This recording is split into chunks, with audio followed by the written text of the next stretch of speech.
باللہ من الشیطان الرجیم بسم اللہ الرحمن الرحیم۔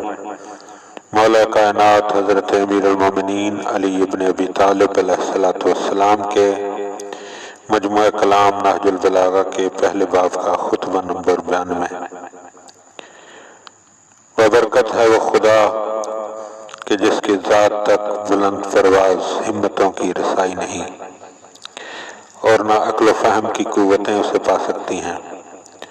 وہ ایسا اول ہے کہ جس کے لیے نہ کوئی نقطہ ابتدا ہے کہ وہ محدود ہو جائے، اور نہ کوئی اس کا آخر ہے کہ وہاں پہنچ کر ختم ہو جائے۔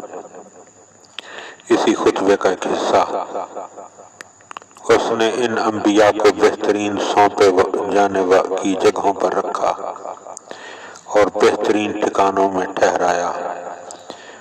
وہ بلند مرتبہ صلبوں سے پاکیزہ شکموں کی طرف منتقل ہوتے رہے۔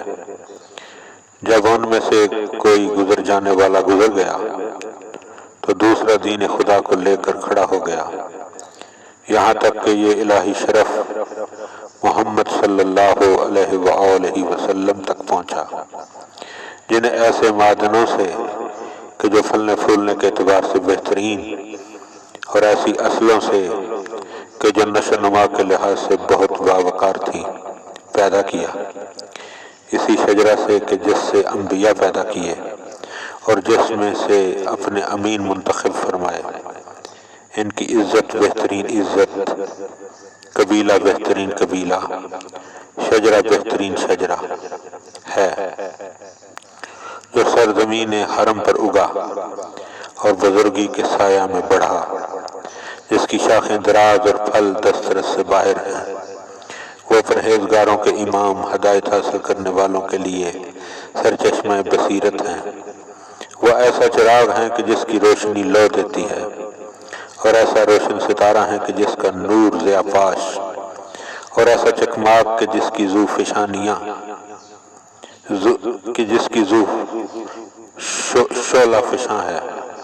ان کی سیرت افراد و تفرید سے بچ کر سیدھی راہ پر چلنا اور سنت ہدایت کرنا ہے۔ ان کا کلام حق و باطل کا فیصلہ کرنے والا اور حکم عین عدل ہے۔ اللہ نے انہیں اس وقت بھیجا کہ جب رسولوں کی آمد کا سلسلہ رکا ہوا تھا، بد عملی پھیلی ہوئی تھی اور امتوں پر غفلت چھائی ہوئی تھی۔ اللہ تم پر رحم کرے، روشن نشانوں پر جم کر عمل کرو، راستہ بالکل سیدھا ہے۔ وہ تمہیں سلامتیوں کے گھر جنت کی طرف بلا رہا ہے، اور ابھی تم ایسے گھر میں ہو کہ جہاں تمہیں اتنی مہلت و فراغت ہے اس کی خوشنودیاں حاصل کر سکو۔